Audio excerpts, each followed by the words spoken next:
Sveiki, prisipažinkit, juk nerūšiuojat šiukšlių, taip? O kam? Juk kažkas kažkada matė, kažkas kažkam sakė, kad viskas vis tiek pilama į vieną krūvą. Bet ar tikrai? Na gerai, bet aš viską pabandysiu įsiaiškinti su žmogumi, kuris rūpinasi, kad žmonės rūšiuotų šiukšles. Labadiena, Sauliau. Sveiki, Žygimantai. Tai sakykite, ar yra prasmės rūšiuoti šiukšles? Taip, yra didžiulė prasmė rūšiuoti šiukšles. Bet žmonės kalba, kad mato, kad atvažiuoja mašinas, viską į vieną sumeta ir išvažiuoja. Na, tai yra mitas, kurį reikia iš tiesų sugriauti ir pabandykime šiandien mes jį sugriauti.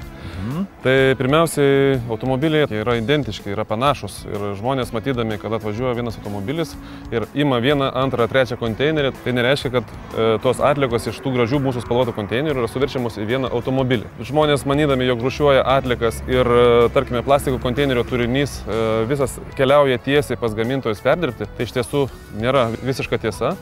Kadangi mes papildomai dar šitą turinį išrūšiuojame į 9 rūšis, kartais dar netgi į daugiau, jeigu žmonės teisingai išrūšiuoja.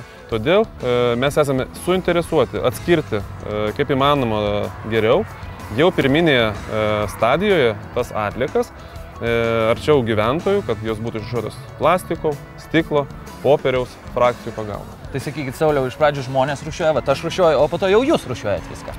Visiškai teisingai. Visi mes žinome, kad mineraliniai buteliukai gali būti pagaminti iš keletos spalvų – rudas, mėlynas, žalias, skaidrus. Tai visi puikiai suprantame, kad iš rudo buteliuko pagaminti antrą kartą skaidrų buteliuką būtų neįmanoma. Todėl mes, atliekų tvarkytojai, rūpinamės tuo ir paruošėme tą produkciją būtent taip, kaip reikalinga gamybai. Rūšiavimas iš tiesų yra labai svarbus. Todėl visus kviečiu rūšiuoti ir netikėti mitais, jog viskas yra suverčiama į vieną automobilį. Taigi viską patyręs, iš arti ištyręs ir išnagrinėjęs, konstatuoju, mitas sugriautas. Tad marš visi rūšiuoti šiukšlių ir man jokių pasiteisinimų.